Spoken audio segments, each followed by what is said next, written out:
My name is Olivia. I'm 40 years old. I've been married to my husband, Michael, who is the same age as me and was my colleague at work for 10 years now. I'm currently in a different branch from my husband, but we used to be in the same department. He is a man of strong responsibility, admired by his subordinates.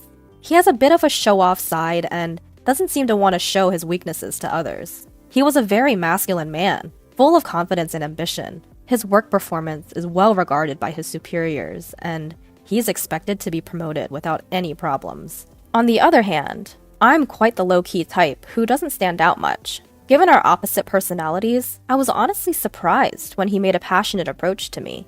After dating for 2 years, he proposed to me with a large bouquet of roses. I had never been loved so much by a man before, so I immediately agreed. I was very excited about the wonderful days that lay ahead of me. However, what awaited me was living with my in-laws. I was going to decline because there was no prior discussion, but my husband was firm about living together. My parents are decent people, so it's going to be okay. He passionately explained how much my in-laws were looking forward to living with me, so I couldn't refuse in the end. And so, for the past 10 years, I have been living with my in-laws at my husband's home. Life there was something I could never have imagined when I first got married. Olivia, you forgot to clean the front door again, didn't you? Just as I finished making breakfast for everyone, my mother-in-law's nagging begins. It's a daily ritual. I'm sorry. Don't just apologize with words. Get it done right now if you understand. Even though I have to go to work, I'm treated like a servant from the morning. Ever since I started living with my in-laws, I've been forced to wake up at 5 a.m. every morning to make breakfast and clean. I wish she would do it herself since she's at home. Despite being a housewife and having time at home, my mother-in-law does not do any housework. I rush through my morning chores, go to work, and as soon as I get home, I start making dinner. By the time I go to bed, I'm so exhausted that I fall asleep instantly. This has been going on forever, and I often feel unwell due to exhaustion. I'm sure the cause is stress. I don't want the neighbors to think I'm slacking off, so make sure you clean properly. My mother-in-law is relaxing in the living room, eating the breakfast I made. You're gonna be late for work if you don't finish soon. Despite seeing all this, my husband has never stood up for me. My father-in-law also pretends not to see it, hiding behind his newspaper. Ever since I started living with my husband's family, I have been subjected to terrible mistreatment. Because of the stress, I've lost a lot of weight and look unhealthy. You're too skinny and unattractive. That's why you can't give birth to a child. I suddenly lost a lot of weight and my period stopped, making it impossible for me to have a child. Despite all of this being caused by my mother-in-law, I continue to be blamed for it. Before I got married, I was quite health conscious and paid good attention to my appearance. Now, there's hardly any trace of that left. I'm constantly depressed due to the stress from the continuous harassment from my mother-in-law and the shock of seeing my changed appearance in the mirror. I've become totally subservient to my mother-in-law. I've become so apathetic that I don't even feel like leaving this house anymore. Then, I received some devastating news. My father had suddenly passed away due to an accident. I hadn't been back to my family home in a long time because both my husband and my mother-in-law would berate me whenever I mentioned wanting to go there. Receiving the news of my father's death, I deeply regretted not spending more time with him. My family home is about an hour's drive from my in-laws' place, not too far. So I asked my husband and mother-in-law to come to my father's funeral. There's gonna be a funeral for my father. Oh, we're not going. Just let your family handle it. They cut me off before I could finish and said those words. I never thought they could be so heartless. With shoulders trembling with anger and grief, all I could reply was, "Understood." Many people gathered at my father's funeral. My father was self-employed and had a lot of connections. Everyone at the funeral was shedding tears, which showed how much he was loved. "Olivia, it's been a while. But what happened to you? You've lost so much weight." My mother, who I hadn't seen in a while, was shocked at my worn-out appearance. "Well, just a bit." "You're not sick, are you? I couldn't bear losing you too." My mother, thinking I was ill, started crying. Given her current mental state after my father's death, it wasn't surprising. "I'm not sick. Don't worry." I tried to calm my frantic mother and took a break in the waiting room. "If you're not sick, then what's wrong?" I thought back to my interactions with my husband and mother-in-law. Even when I told them about my father's death, they didn't say a word of comfort. Thinking about it made my anger bubble up, and I decided to tell my mother about my life at my in-laws' place. "Actually, I've been subject to what you might call bullying by my mother-in-law. It's wearing me out. As I spoke, looking down, my mother peered into my face with a worried look. I'm relieved you're not sick, but this doesn't make me feel any better. Is that why you haven't been coming to see me? Yeah. As I nodded, my mother handed me a piece of paper. Take a look at this for yourself. Then think carefully about what to do next. When I looked at the paper my mother had given me, it turned out to be my father's will. My father, being a meticulous man, had left a will just in case something happened. It also mentioned inheritance. Inherit $2 million? That's what it says. You can decide how to use it. I was stunned by the large sum. At the same time, I began to hope that I could end my shared living situation. With this, I can build my own house and get out of my in-laws' place right away. Thanks to the inheritance my father left me, my life seemed to be getting brighter. I returned to my in-laws' home and was doing the household chores as usual. On the days when I have plans, the house tends to be messier than usual. This is probably inevitable since there's no one around to clean. While silently doing the chores, I was thinking about the $2 million I had inherited from my father. Despite my dislike for my mother-in-law, I wanted to stay with my husband, Michael. I decided to honestly discuss the large inheritance and suggest leaving the in-laws' home. There's something I want to talk about. After Michael's parents had gone to bed, I started the conversation when it was just the two of us. Talk? Yeah, about my father. Actually, I've come into an inheritance. Oh? How much? Well, it's $2 million. When I mentioned the amount, Michael was taken aback, perhaps because the figure was far beyond his expectations. Wait, what? That's right, $2 million. Upon grasping what I had said, Michael was overjoyed. He left you that much? That's generous. But about how to use this money, I was about to get to the main point, seeing Michael in a good mood. However, before I could speak, Michael suggested something outrageous. We need to transfer that money to my mom's bank account right away. I didn't understand what Michael meant. It was so absurd that I thought he was joking. No, why? I'm the one who inherited it, so that's not right. As I laughed and responded, Michael slammed the table angrily. What are you talking about? A wife's money belongs to her mother-in-law. It seemed that Michael did not realize he was saying something ridiculous. Seeing his serious expression, I felt scared. I'm sorry, but I don't understand what you're saying. All I wanted to do was suggest building a house for us to live together. But Michael didn't let me speak and tried to claim my inheritance for his mother. I couldn't sleep well that night due to the shock. The next day, while I was making breakfast, Michael and my mother-in-law approached me with angry expressions. Olivia, I heard about it. You inherited $2 million and you said you won't give it to me. Who do you think you are as daughter-in-law? My mother-in-law had already heard about the inheritance from Michael. But I'm the one who inherited it. Stop arguing and transfer it to my parents' account now. A daughter-in-law's money is our money. It seemed that they were determined to get the inheritance by any means. No matter how much I refused, they kept blaming me. As I fell silent, realizing my resistance was futile, Michael showed me a piece of paper. You're getting carried away because you've come into some money. I'm the one who's been supporting you. If you don't change your attitude, it's divorce. The paper was a divorce form. I've already signed it.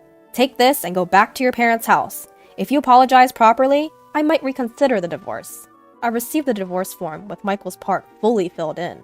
Staring at the divorce form, my past memories flashed back. I had never been financially supported in this house. I had been paying the same amount of living expenses as Michael, and all the household chores were my responsibility. I hadn't received any help or care. Despite that, they had always looked down on me. In the end, they were even trying to steal my father's money. If I stayed here, I might have felt so pressured that I would give them the inheritance. However, this money is what my father left for me. Being told to go back home, I actually saw it as an opportunity. Holding the already filled out divorce papers, I realized that the decision about my future was in my hands. I resolved to never give my father's inheritance, and I made a decision. I went back home after finishing work that day. I'm home! Welcome back. I had a feeling you would be back soon. My mother welcomed me with a warm smile, despite my exhaustion. My mother's home-cooked meals were laid out on the table. I couldn't remember the last time I ate a meal prepared by someone else. As I took a bite of the warm food, tears welled up in my eyes because of its deliciousness. Did you tell your husband about the inheritance? Yes, and it caused a fuss. I told my mother everything that my husband and my mother-in-law had said to me. At the shocking content, my mother was speechless. The inheritance is yours, and you decide your future. My mother comforted me gently as I cried.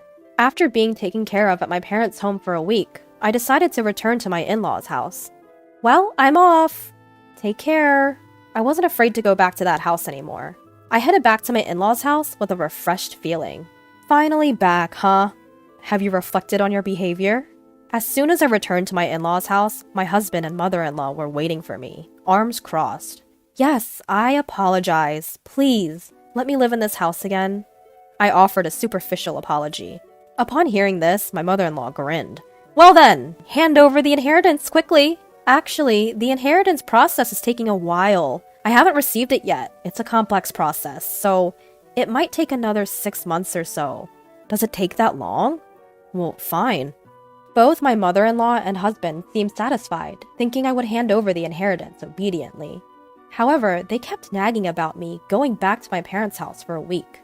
Because you're not doing your duties as a wife, the house is a mess. Clean it up quickly. The in-laws' house was incredibly messy and unhygienic after just a week. It was almost impressive how they could make such a mess in a short time. Understood. The old me would have been deeply upset to see such a state. But now, I didn't care. No matter how much my mother-in-law bullied me or how hard the housework was, it didn't bother me at all. I did the housework as my mother-in-law ordered. It was my mother-in-law's birthday. I'll be going then. Make sure you keep the house clean. My mother-in-law always went on a trip for her birthday. Of course, I wasn't invited. By the way, have you received the inheritance yet? It's supposed to come in today. That's convenient. That $2 million is a present for Mom. Make sure to transfer it to Mom's account before we return. It's just too convenient that my mother-in-law's birthday coincides with the inheritance. My husband was unable to see through my lie. Without answering, I sent off the three of them with a smile, saying, "Take care." As soon as they were out of sight, I started executing my plan.